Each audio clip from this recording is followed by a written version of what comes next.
And then there were 3. All this and more on This Week in Retro. High-resolution color graphics. This land of high technology. The revolution in technology that made the information age possible. Those kids are not afraid of computers. Sega fully commits to retro. Wascally Wabbit Wokated. Doomed. These stories and more on This Week in Retro. Up-to-date news for out-of-date tech. Hello guys, not one but 2 faces staring back at me today because we are officially, as of today, a 3-person podcast because Yay. Dave has joined us. Welcome aboard, Dave. It's great to have you here. Thank you very much. It's great to be here. I really enjoyed the times I've been on before. So now it's official. I'm here forever, Yeah. and it's now my podcast. But it's now your podcast. That's right. Welcome to my podcast. This Week in Dave. Yeah. Well, let's have a quick catch up on our news from this week then. I'll kick us off with some exciting news, at least for me anyway. As of the 6th of July, Lily and I, my partner, are popping on down to the registry office and we're getting married. Yay. Congratulations. Oh, So, congratulations, there's a Neil. little bit That's of news for you. fantastic. Thank you. Just the 2 of us, 2 witnesses, no fancy dress, no fancy party. Just going to go and get the deed done. And Is the move on cat with that. going? The cat's not going. No, poor Gizmo. And speaking of cats, we did see a cat in the background there with Dave. That's Johnny, who will probably appear again. But Johnny no, will be on and off.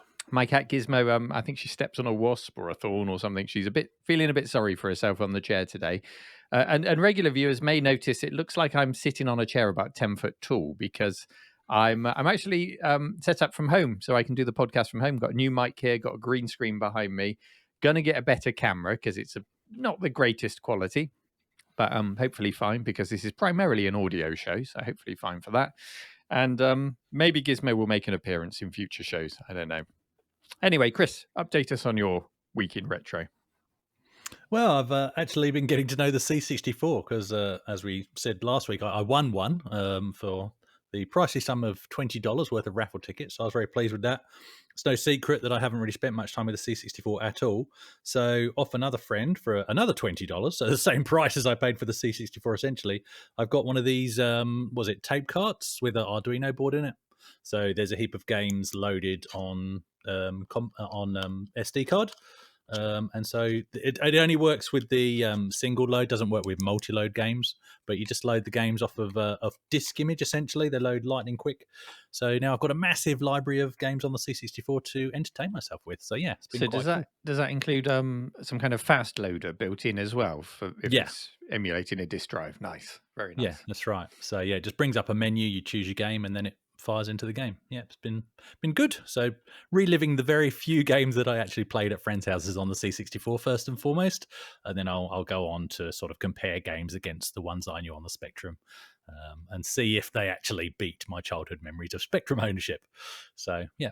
What about you, The Dave? library on the C64 is enormous. Hmm. So many games to play on it. There's just thousands and thousands of things you've never heard of. Yeah, no, it's cool. I've received this and I built it, which is the MT32 Pi that I mentioned last time. Oh yes, Neat little thing, quite tidy. Nice. It's really well 3D printed. So that came in, little bit of soldering, easy to assemble, and that was it. So that's up and running. I now have that, which will be, I think, the answer to all of my MIDI things on the PCs. I've also been watching a channel, Gears of Games. I've been watching him for a while. He usually does Atari ST and Spectrum reviews, but he also does a really good Let's Play series. I watched him play through Dungeon Master. I watched him play through Dungeon Master 2, and he's now just finishing Lands of Lore. And it's been back since September. He's been playing it, so it's been 8 months, and it's really changed my opinion of the game.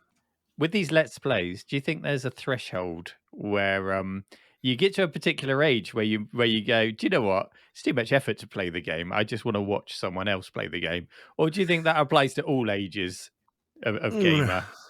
I find myself watching a Let's Play after I've got to a point where I'm fed up with the game. And this happened with Lands of Lore. It starts out great. You've got Patrick Stewart doing the voice acting. It's a lovely setting. There's great world building. It's a dungeon crawler, but it's one where there's an outside as well as the dungeons, and it's a great setting. And by about the first 10 episodes, I think most of the game's gone.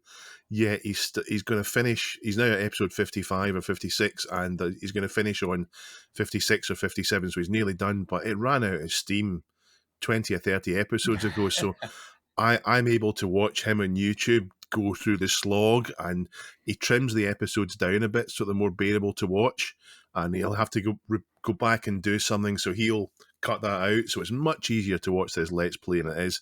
The game completely changed my opinion of the game. I thought this game was great, and the truth is they got about halfway through development and ran out of money or time and rushed it through. Yeah. So yeah, I think your point's true, Neil. I think Lands of Lore is one to play for 2 or 3 hours and then watch a Let's Play. Wow. Gears of Games. That's the channel you mentioned, isn't it? Mm-hmm. The true MVP, the real hero, to show us through to the end of the game without all the pain. Very nice. Very nice. Right, should we get into this week's stories then? Let's do it. Sure. Don't sound too enthusiastic, guys. Let's go. Do we have to?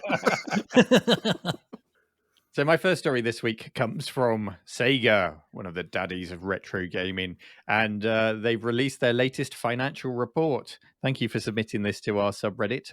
Listener Starcade2084, a regular contributor to the show. Thank you. Now, bear with me. I know financial reports don't sound too exciting, but in it, they lay out their 3 to 5 year strategy, and it specifically says that they're planning on actively leveraging past IPs in the form of remakes, remasters, reboots, and all of that good stuff. Sega expects to release 13 new games in this financial year, so 22 to 23. And there'll be a good chance of some classic IPs in those releases, I would hope. Now, I like nothing more than taking a deep dive into a financial report. And if you do too, I've got the link here for Duncan to put in the show notes, so you might like to have a read through it. And some of the information that I can glean from reading this report is, well, aside from the games, Sega loves stock photos and marketing slogans.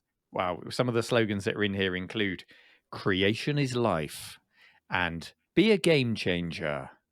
You'd think a company the size of Sega, come on, any of us could have come up with those slogans. But their mission statement is it's not great either. So proudly displayed at the top of the report. Their mission statement is constantly creating, forever captivating, making life more colourful. That sounds like the slogan you would get on a piece of Chinese technology you bought cheap on eBay. Yeah. Do you remember you used to buy motherboards from these companies, didn't you? And yeah, slightly mangled English on the outside, Yeah. Game forever, love, live, that sort of stuff, just written on the side. Yeah, I mean, couldn't Sega just have a mission statement like, make awesome games? I mean, that's all we want from them. So why can't they just make that their mission? Anyway, I've read it, so you don't have to. So in their 3-year core strategy, it mentions IPs like Sonic. But Sonic, to me, is, it's retro, but it's a current IP. It's just an IP that has a rich history. It's not one that's really being rejuvenated. I mean, they're making movies about him, for goodness sake, right now. I think there's a sequel to the Sonic movie in the works now as well. So very much a current IP. But in the 5-year strategy that they lay out, there is the line specifically to utilize past IPs. There's also the very generic line, which might appeal to you, Chris, which is, develop new first-person shooter game at Europe-based studios. There you go. I know you like your FPSs. You don't need to be any more specific than that. We'll just knock up a killer FPS. That's what we'll do. With Sonic. I was going to say, what sort of IPs lend themselves well to an FPS from Sega? I'm sure there's plenty there, but not really the classic retro ones. No. I want to see a Sonic FPS now. I can't get that out of my head. That would be. I'm sure that there must be a Doom or a Wolfenstein patch out there that turns it into Sonic. I'm sure there is. Yeah. And then as we dive deeper into the document, we can see the Total War series gets a mention, Virtua Fighter, Aladdin, Phantasy Star, all classics, but also mostly current. To be honest, we still hear of them. Virtua Fighter. The last one was Virtua Fighter 5, came out in 2021. I think that was in the arcade and on the PlayStation. I don't know where I'd go if I wanted to see Virtua Fighter 5 on an arcade in the modern day. Don't know where I'd go. I'd like to see it. I remember the first time I saw Virtua Fighter on an arcade, and it was absolutely mind blowing. Total War, that franchise, the latest one was Total War Warhammer 3. That came out as recently as January this year, so still very much current. Aladdin, that's a tricky one. I think in 2000, the PlayStation got an Aladdin themed game, and then the classic one, which I know, the one which Virgin published over here, that was really re-released in 2019 in a pack called Disney Classic Games. So they're still kind of milking that one.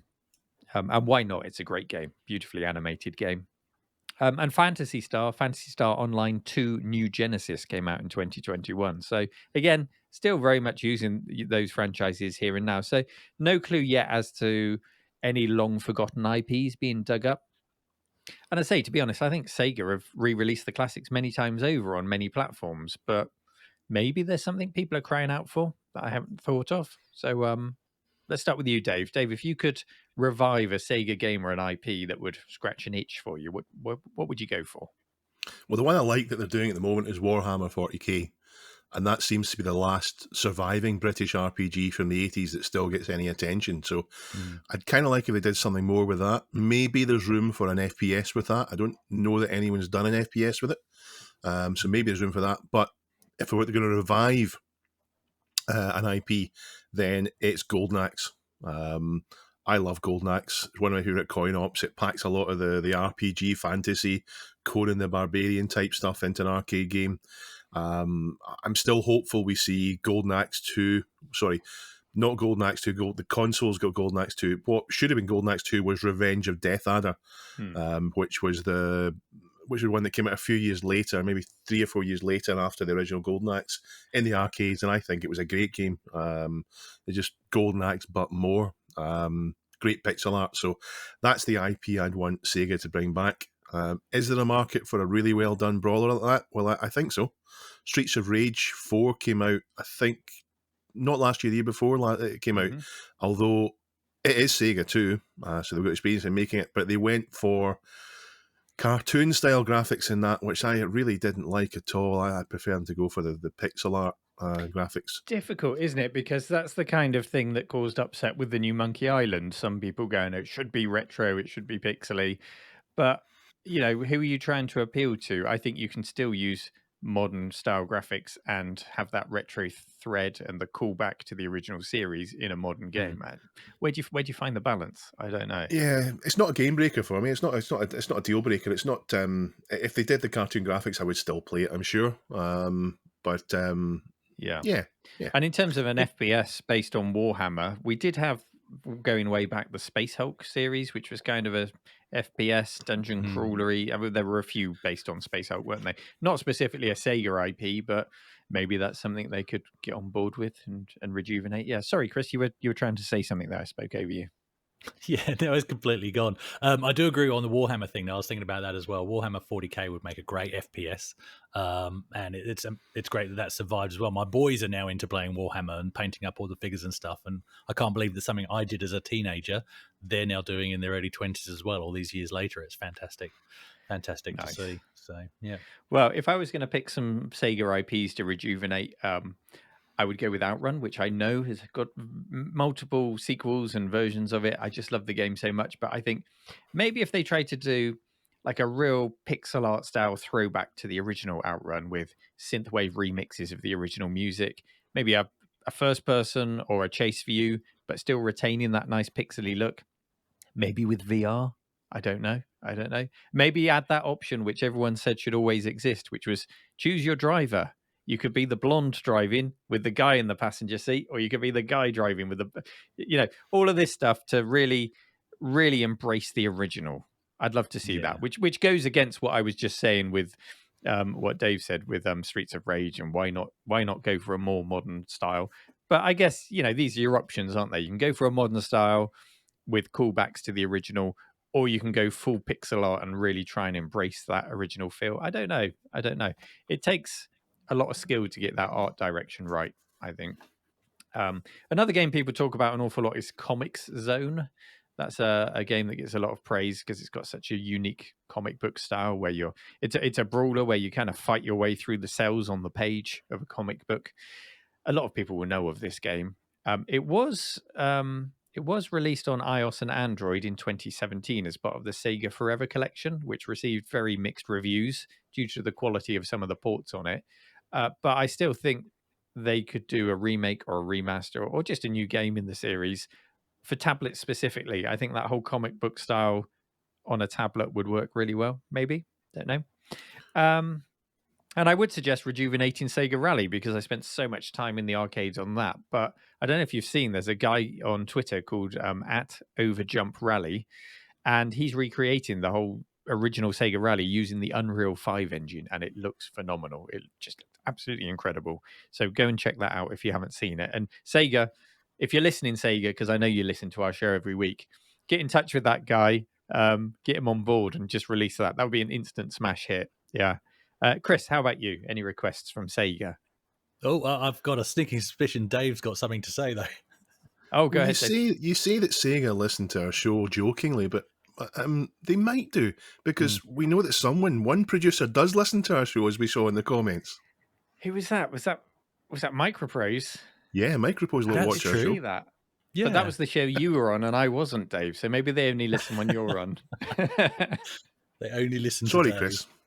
Yeah, no, that's a really good point, though. That is a good point. Well, for me, I think the Outrun idea is great, but this draws into what you said about do you go pixel art or do you go modern? If they'd stuck to going retro style, we wouldn't have got a game like Outrun 2 or Outrun Coast to Coast, it's also known, Outrun 2016, whatever you want to call it. That was a fantastic game. And much as I love the original, dare I say it was better. And it does also allow you to drive from within the cockpit. What do you think, Neil? Yeah. I mean, I love those Outrun games, and I always want to see these series and these franchises progress on modern hardware.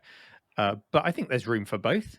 Why not? Why not have a new sequel and a retro version, or even have the new one with the retro one buried in there as a bonus? I think they can do both.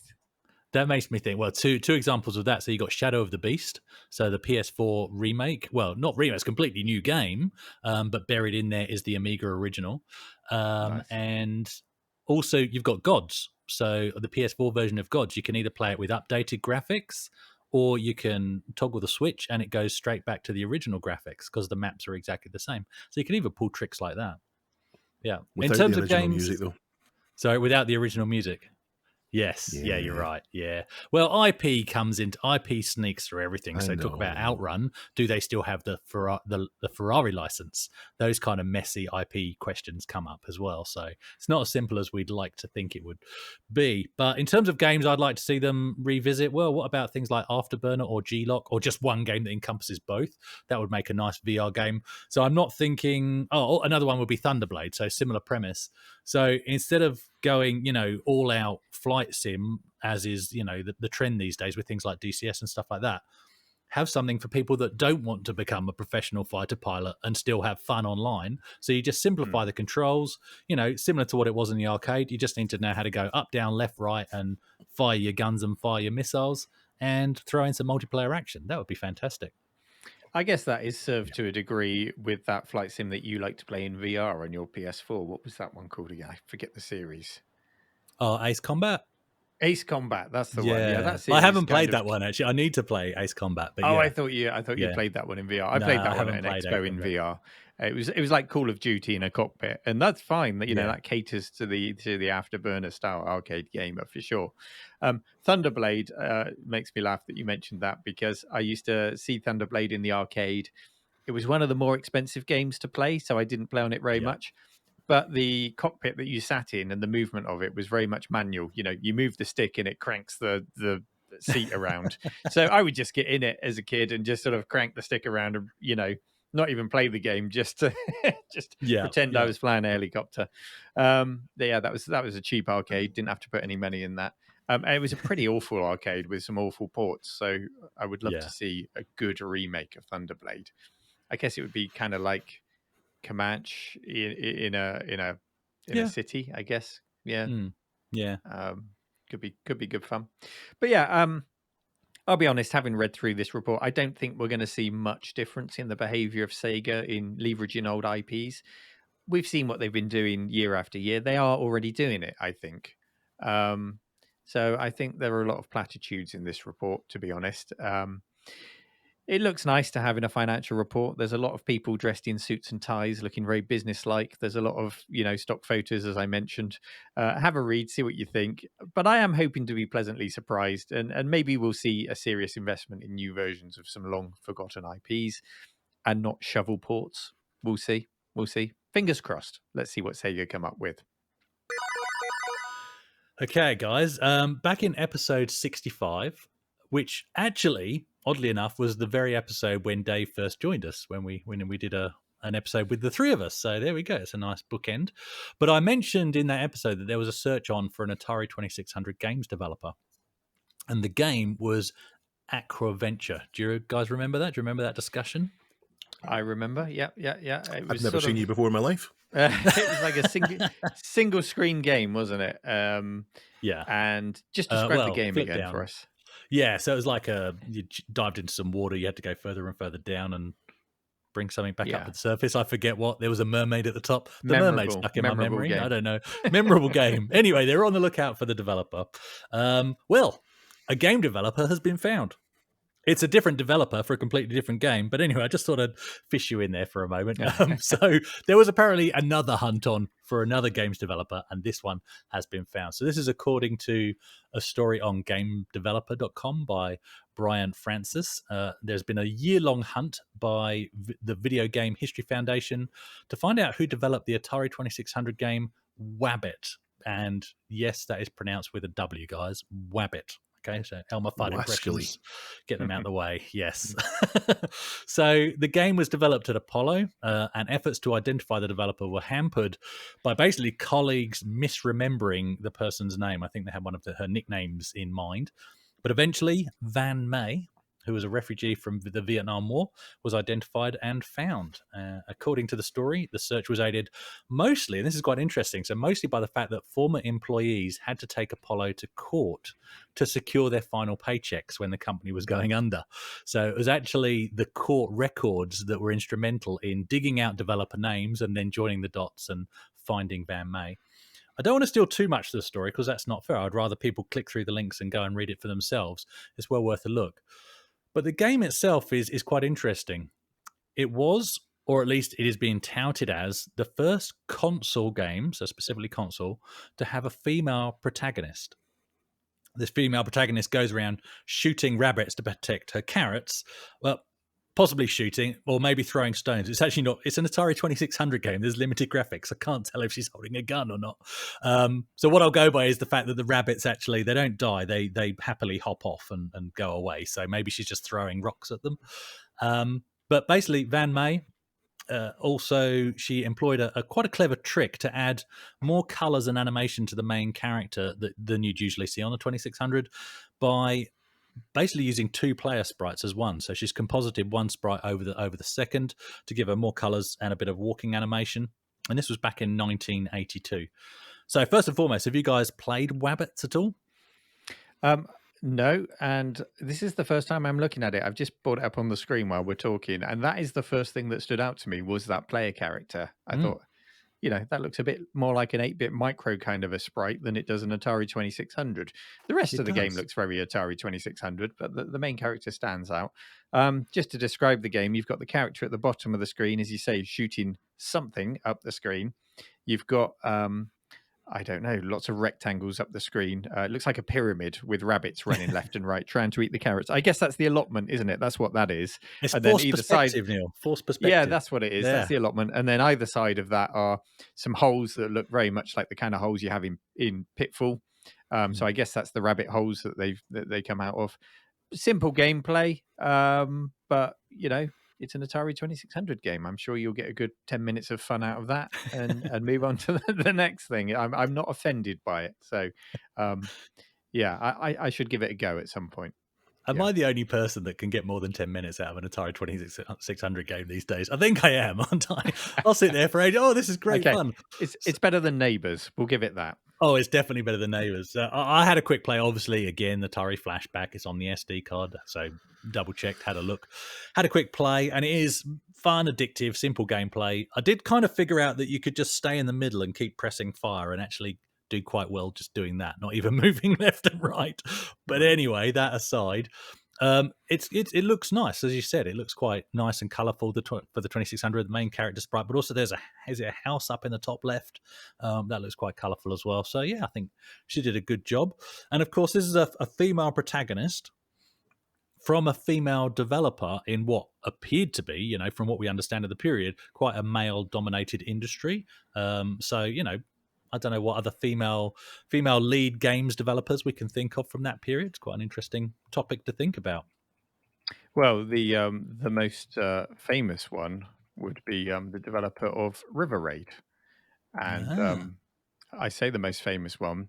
Her name has is evading me right now. Bear with me. To the internet. Bear with me. Yeah. What do you think, Dave? Carol Neil's Shaw. Googling. Carol Shaw, there you go. River Raid was developed by Carol Shaw, very famous developer for perhaps the greatest game ever made on the Atari 2600. But the protagonist was a jet fighter, so not a female lead character in there. You've got the double whammy in Wabbit. So I played it. I played it on the Mister the other day for the very first time, and likely for the last time. It's not my time of game. It does have a bit of charm to it. You're right, though. It does have a bit of charm. The sprites on it, just a little bit of character to them. But it is a fairly simple game. It's a single shot shooter where if you don't time your shot right, you have to wait until it's off the screen before you fire again. So I think I'll stick with 1942, which is just a little bit more complex, but it's on my level before you go to the bullet hell shooters. Is there a version of 1942 on the 2600 or not? No. No, absolutely no. not. So probably River Raid then is the next closest thing for you. I suppose. Yeah. I suppose. Yeah, I have to crank that up on the flashback. Cool. So thanks, Starcade 2084, for sharing this story with us in the subreddit. Van May's story really is an interesting one and brings a spotlight onto yet another really nice example of what the 2600 could do in the right hands, even though I'm the only one of us three that enjoyed playing it for more than 10 minutes. Back in the day, it would have been fantastic. So I encourage you to both check out the story, but also do check out the game itself for some classic fun. I love Doom, but really, Hans land at 007, which is a strange username, as you wouldn't expect a WW2 German field officer to also have 00 status with MI6, has noticed an auction for Doom finishing at over £1,000, which is roughly $1,250 US if you're in the colonies, or 1,800 Australian dollary dues. So on the surface, this looks like just another sky-high retro purchase. In the comments, Clem Fandango says these prices aren't sustainable, but Denith says that it's just supply and demand. And I think in broad terms, I think Denith is right. But there's a catch, and I'll come to that. Mm-hmm. As most of you know, I'm sure you know, the first release of Doom was a shareware title. Shareware just meant that you got the full game engine, or usually got the full game engine, with maybe 1 or 3 episodes. And you had to register to get the rest by usually mail order, or later just an unlock code. So you already had the game there. You needed a key to unlock it. So it was sort of a super demo. And what that meant was that Doom got everywhere. Magazines gave it away. You could pick it up from buttons in hardware shops, etc. And you could distribute the shareware version freely. That's what they wanted. They wanted everybody to have a copy of the shareware version so that they would buy the rest. I've read that 15 to 20 million people played Doom in the first 2 years of its release. So from 1993, for the first 2 years, between 15 to 20 million people played it, which isn't a lot now, but back then it's huge. It must have been everybody. I mean, who didn't play Doom back then? Yeah. So in 1995, it got its first typical big box release in shops. So before that, it didn't. And that was even after Doom 2 had come out. So they came out with Ultimate Doom. He's My flesh consumed. He's got Look at that. They came out with this one in 1995. It's fairly common. It's not too difficult to get this one. It's a wee bit expensive, but it's not too difficult to get it. But this is 2 years after Doom came out, and this is the kind of the retail version, whereas before that it was always free shareware, and then you had to register it. Yeah. Just describe that box, Dave, for our audio only listeners. So this is a standard big box PC one. There's a picture of. It looks a bit like Neil in the front there, with his teeth showing. He's had a shave though. Teeth showing. It says the ultimate Doom, thy flesh consumed, and inside are just your usual discs. It's kind of like a demon version of who was the bad guy in Dan Dare that floated around on a flying saucer? The Mekon. The Mekon. It's like a hellish Mekon on the front of the cover. There you go, audio listeners. I'm sure that doesn't help very much. It's all red. It's all just red and black, apart from the logo. So I did a bit of investigating, and there's more to this than meets the eye. It's a charity auctioning off these games. So it's what charity shops do now. People aren't aware is that charity shops, if they get anything they think is of real value, they'll stick it on eBay, not just sell it in the shop. So it's a charity auction, but it's the image that Hans has submitted is actually the second time they sold it. The first time it went for an even £1,000, but it was relisted, so presumably non-payment. And then this time, the one that Hans Lander showed us went for just over the £1,000 mark, but it was relisted again, so presumably non-payment a second time. And it finished at 3 o'clock on a Thursday afternoon for a measly £100. So what do you think, Neil? Is Doom worth 100? Is it worth 1,000? Were those real bids? Did someone get a bargain for £100? Hard to say, isn't it? Yeah, and I see a lot of these charity shop auctions come up on eBay. The one I see a lot is from the Heart Foundation. They list a lot, and I've bought bargain big box games from them in the past. So they're doing us a service as well as those that they support, which I'm very much on board with. Did they list it at £1,000, or did it work its way up? No, it was an auction. It was an auction with several bids. All three listings were started off as auctions. I don't know the start price. I'm fairly sure it was low. Yeah. So I think it was bidding that took it up each time. It's always hard to know, and I know you've got a lot of experience on the eBay front, Dave. All the tech tips and techniques. So it's hard to know. I mean, I recently bid on something on eBay, and I saw a higher bid go in. So I put my bid in, a higher bid went in, and then that bid was quite quickly retracted.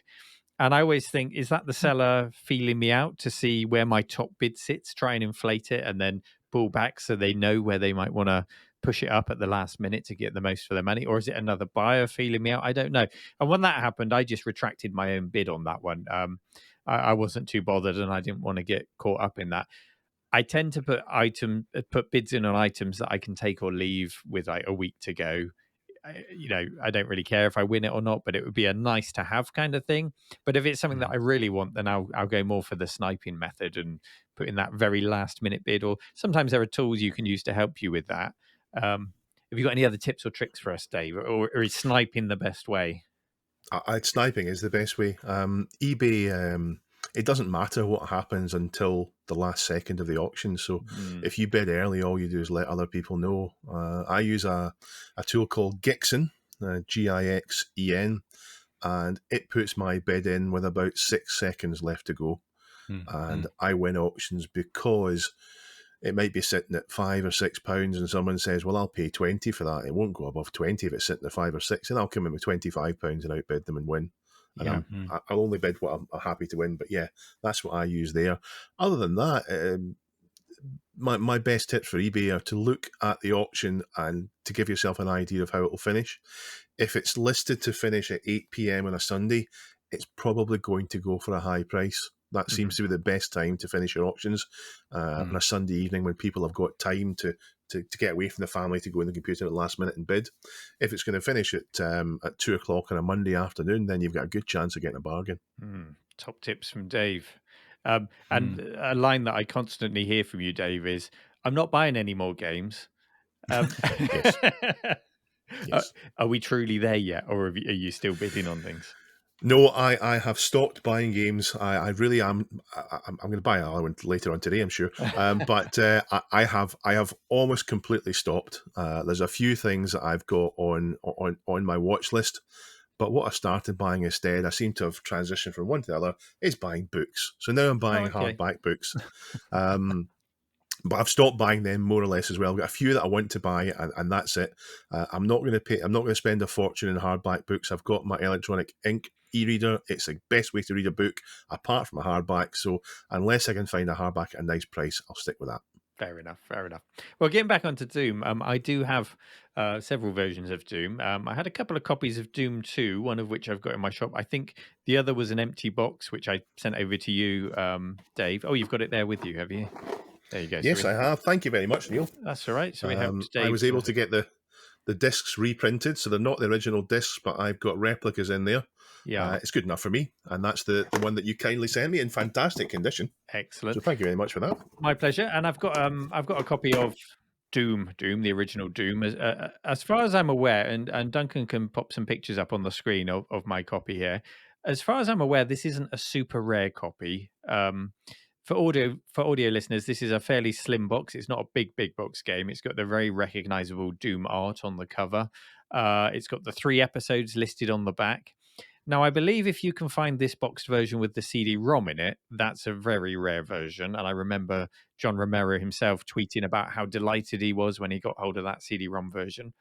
My version here is neither the CD or the floppy disk version because it's missing the media. It's just the box. So I need to reunite this box with the discs, or I'll do as Dave did for completeness to print some new labels. Obviously, I'll put something on there to say that it's a replica, copy the game on there, and then that's as good as complete for me. I'd be happy with that. So that's my version of Doom. I do remember the shareware version of Doom, and I remember it being sold in Dixon's on the high street, which was unusual because they would normally avoid that kind of thing, but it was so popular and so in demand that they put it up there. It was hung up on a peg, as I recall, like a cheap plastic case with a single disc in it. And I did buy that back in the day. And Dave, you explained shareware just a moment ago as kind of a super demo. Now, to expand on that, I very rarely get into sequels of games. I tend to play a new game to death, and then to go into a sequel, unless it's a really good exception to the rule, I tend to go, right, I want to go and try something else. I don't want more of the same. And sometimes shareware, it gives you so much, it risks you going, I've played enough of this. I've got enough content out of this. I got a whole episode out of this. I don't actually need to go and buy the full game. But with Doom, people clearly wanted more and more. And you got a lot in that first episode. How many levels did you get out of the first 10. episode? It was 10 levels, was it? 10 levels, yeah. Yeah. Wasn't it? There was a lot of content, and it took you a while to get to the end of that. So you did get a lot of game for your money, and the shareware model worked perfectly for that game. It really did. Yeah, it was immensely popular. But you're right about the shareware things. When we're talking about first-person shooters, when Chris listed off, I think it was 3 or 4 games he said he'd played in his life. He listed all 4 of those off, a lot of those I played the shareware. I played possibly a demo instead of shareware, which maybe they started cutting down the shareware versions of demos. But that was enough for me. I wanted to see what the game looked like, and beyond that, I was often enough for it. So shareware was a model that I wonder if some games people thought that's enough. I don't need to buy this. Worms was one like that. Worms, the demo for Worms was enough for me. I played that, and you can play that 2-player. That was plenty. Beyond that, not really much point in buying the game. But Hunter was a demo that I played to death. The 3D game on the Amiga, played that loads. A Battlefield 1942 I've mentioned in the past. That was a fully online multiplayer demo of Wake Island, which was probably one of the best levels on the original game. Just played that over and over again because every time you played it, it was slightly different because it was an online demo. So that was always fun. But in terms of the price, I don't know. I don't really have a yardstick to say whether £1,000 is a good price or not. Dave, for Doom, have you looked into this? Have you done any more research on what it's sold for? Yeah, well, that's the funny thing. This wasn't the registered version. So this wasn't the registered version was rare because it meant someone actually paid money for it. and didn't just pirate it. So this wasn't the register version. I mentioned it's a sharewares game, and this was just a set of shareware discs, albeit in a nice box. Shareware versions of Doom were really common, as we said, because they were cheap. There were loads of them about. Anyone could distribute them, so they tend to sell for the £100 mark or less. What is actually super rare and what would get the £1,000 is a registered Doom in the box. So I think Clem's maybe vindicated here. Now, Chris, we know you're an FPS aficionado. Would you buy registered Doom with all your American? Where did American come in there? Australian dollary dues. Would you buy it? No, short answer.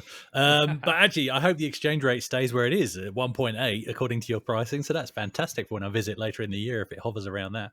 No, I don't think I would. I mean, I have fond memories of Doom, but as we've just discussed, I was one of those that predominantly played the shareware levels, and that's all I played. And then I would challenge myself, okay, can I get through these 10 levels on the hardest setting? Can I get through the 10 levels on the hardest setting without losing a single life? That kind of thing. And just, making it harder and harder for myself to get the most out of those simple 10 levels. And then when I finally played the full version, it was on the Atari Jaguar. It wasn't even on the PC.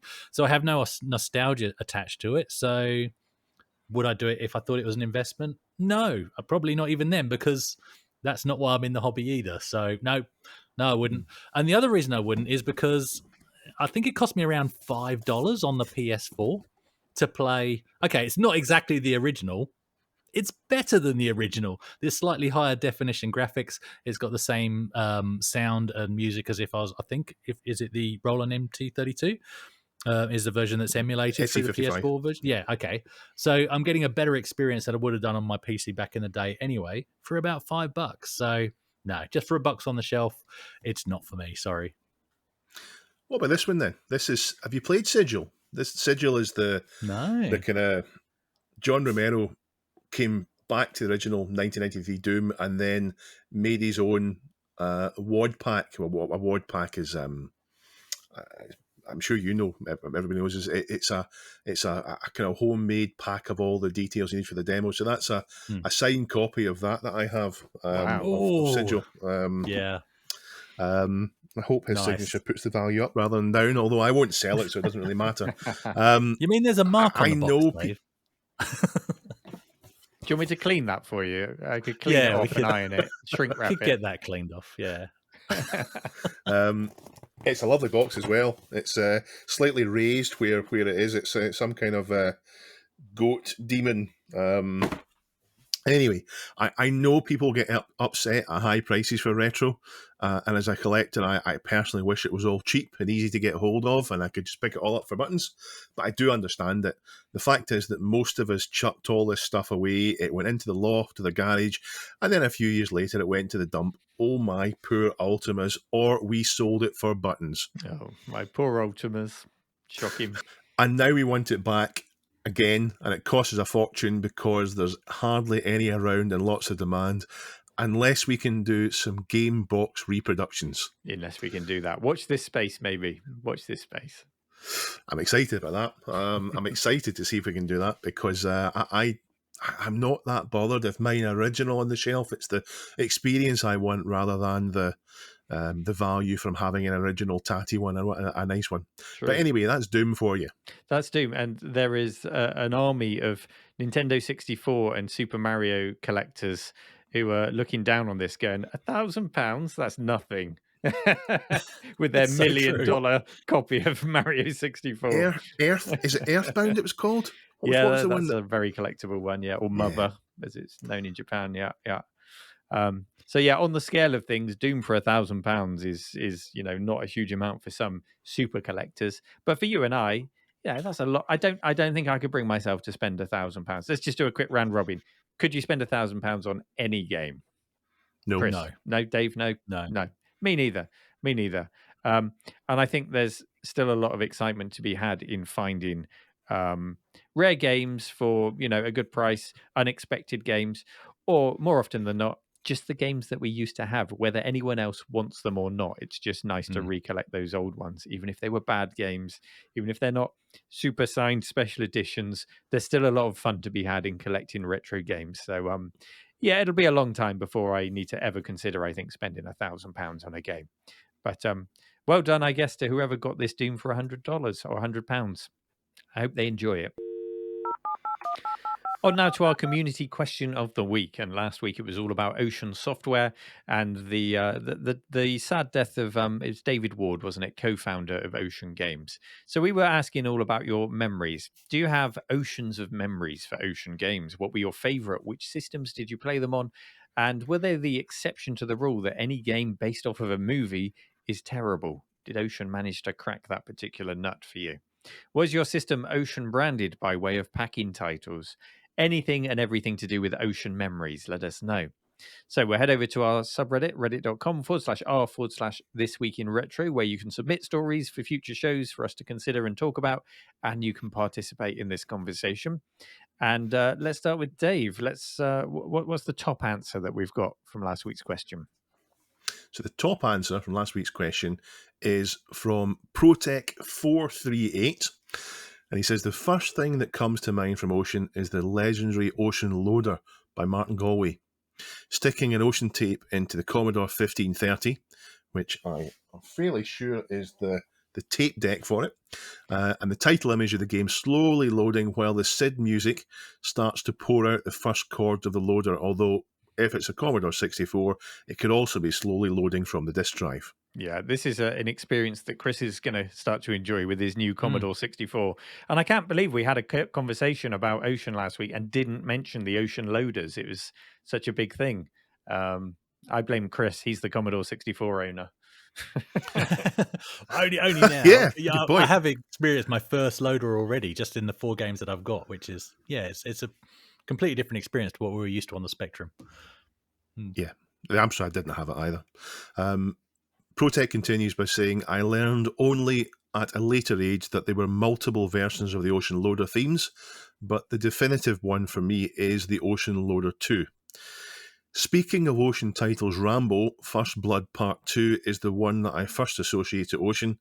I have fond memories of playing that game. Some of the licensed titles were pretty awful and kind of lost opportunities like the Knight Rider and the Transformers. There are gems among them, though, as well as original titles like Hunchback, which I still love to fire up from time to time. I didn't have an Ocean bundled game system back in the day, but I did have one of the numerous Ocean collections. I have the Book of Ocean, the history of the arguably biggest software houses of the 80s, was interesting and entertaining reading, and I really felt sad about Ocean's demise as a result of acquisitions and being merged into other companies.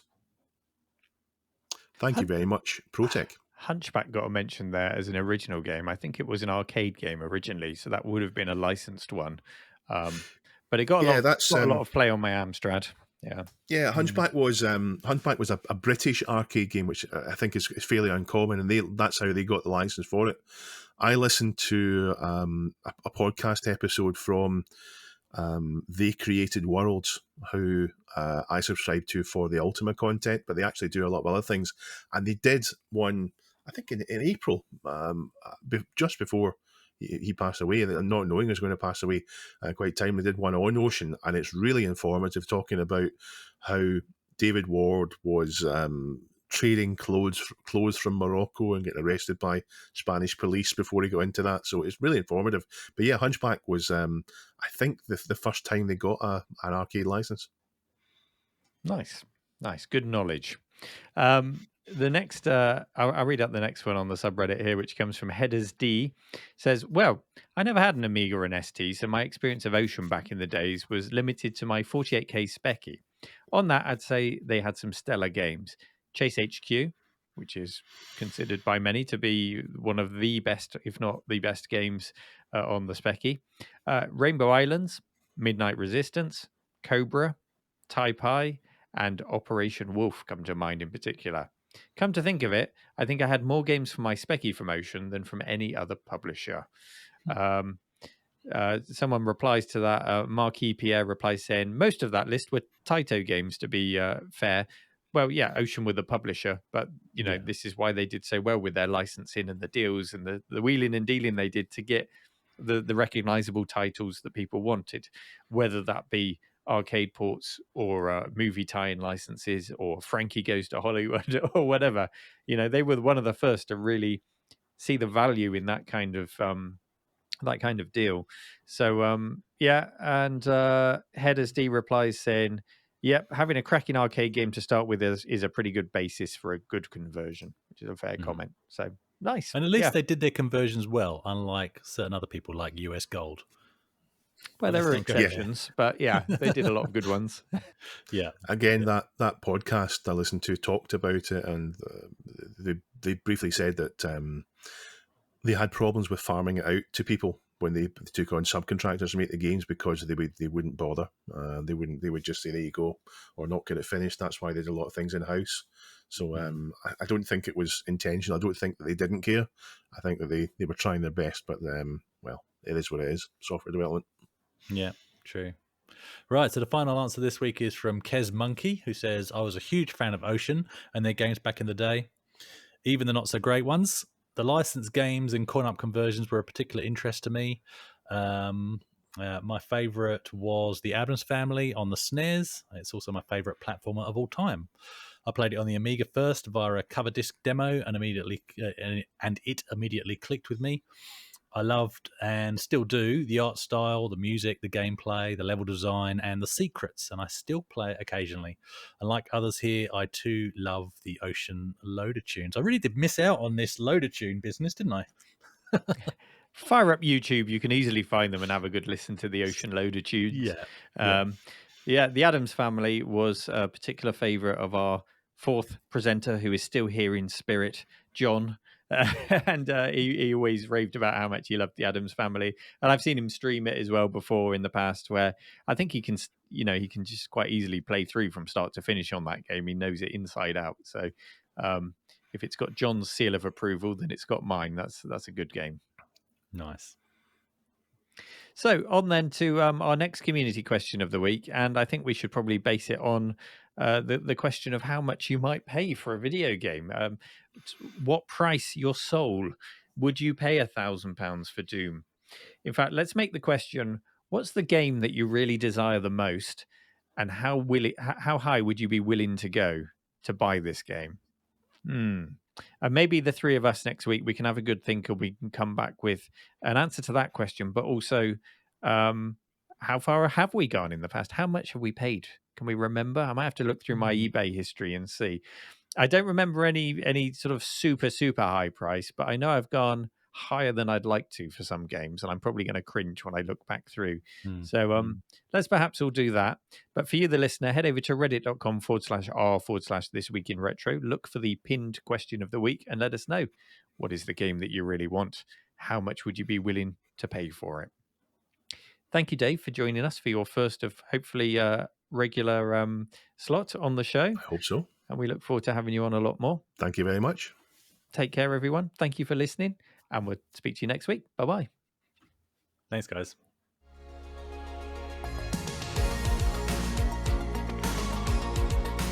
This Week in Retro was presented by Neil from RMC The Cave, Chris from 005 AGIMA, and Dave.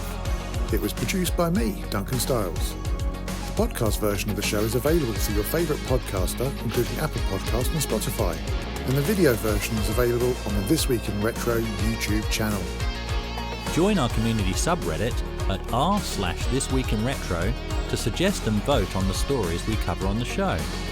If you watch This Week in Retro on YouTube, please give us a like and subscribe to help us reach new viewers. If you enjoy our show and would like to support it, then please check out the link to our Patreon page in the show notes or description. Thank you for listening, and we'll see you next time for more up-to-date news for out-of-date tech.